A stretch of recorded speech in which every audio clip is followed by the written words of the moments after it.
the higher family. He's the most high, holy, and eternal, King of all kings, the only true wise and living God, the Almighty. Well, hello.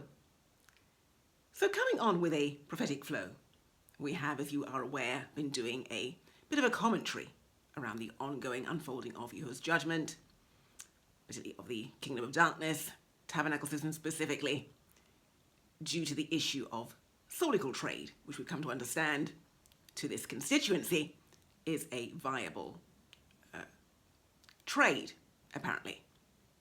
So when we say soulical trade, you're aware that we live in a world where there are those who will actually sell their souls to Satan for personal advantage, for money, to progress themselves financially.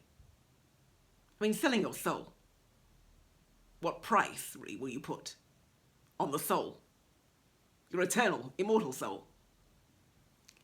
So the current lifespan, really, of individuals we know is 70. Is the actual promised lifespan that Yahuwah has said that we're entitled to live by his grace. About 70 years. And if by reason of strength, then there are others who will live beyond that point to very old age. But the selling of your immortal soul, the trade of immortality, for 70 years is, I can't even believe it's even an intelligent trade. I mean, 70 years against eternity. But that being as it is, we know that beyond that there's also a trade in the actual commodities and properties of other peoples, essentially. Now, the reason I'm really coming on with this prophetic word, because I did actually say I wasn't going to warn or alert any further, because I'd given various alerts which were all being violated, and I was watching and just seeing the renewing of covenants of these people who had sold themselves previously, well, trying to reinitialize that whole trade and sale to profit, or they think to exceed, or to compete against the blessings of those even to be the chosen, essentially. I mean, not even But the way that they actually deem a way to actually compete against the chosen is by trying to steal the properties of the chosen for themselves. That's how they deem to be it viable to trade, and becoming more like the chosen than the chosen are themselves. This, to their intellect, is supposed to be sensible or intelligent. It's pure insanity. Now, the reason this is particularly concerning is because they've taken it upon themselves to try to interject themselves into covenant.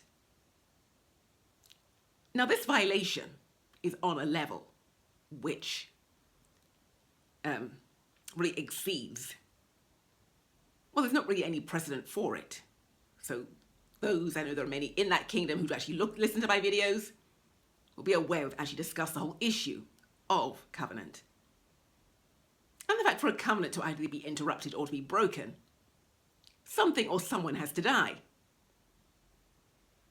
Now, if those from that kingdom try to insert themselves into a covenant with Yahuwah, of which they have neither part nor lot, who do you think is going to die in that exchange? So this is currently the nature of the actual, what can I call it, violation. I mean, it doesn't even begin to cut or begin to even summarize what is being attempted here. But that is now what they're actually looking at, essentially. So this particular kind of malicious obsession that seeks to seek the resources of others and wear them like garments, essentially. This is deemed to be sensible by those who think they have the capability to outsmart heaven and think that God somehow doesn't see. Because we're all watching. God is watching, and we're all watching. So you'll think, well, why would God, or why would those who are watching allow this to go so far?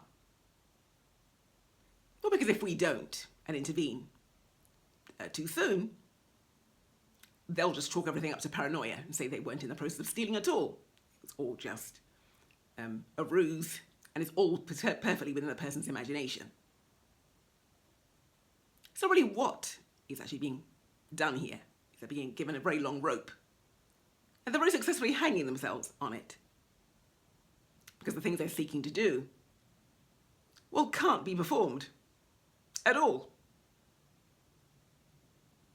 They are completely wasting their time in this endeavour, but they will insist, and still be none the wiser, but they'll be the lighter for it, because we know the word of God decrees, if the thief be found, he shall be made to restore, minimum of sevenfold. The word of God says he shall give all the substance of his house, so it costs him everything he owned, essentially. That is the actual nature of the law they actually are up against. So all they are doing yet again is supersizing the blessings of Yahuwah's elect. So we really are seeing that Yahuwah is exposing, well, what has been really going on under our noses really for generations. This is a system, as we've seen, that sells families through her witchcrafts and nations through her whoredoms. That's what Nahum 3 does actually say. She takes everyone and everything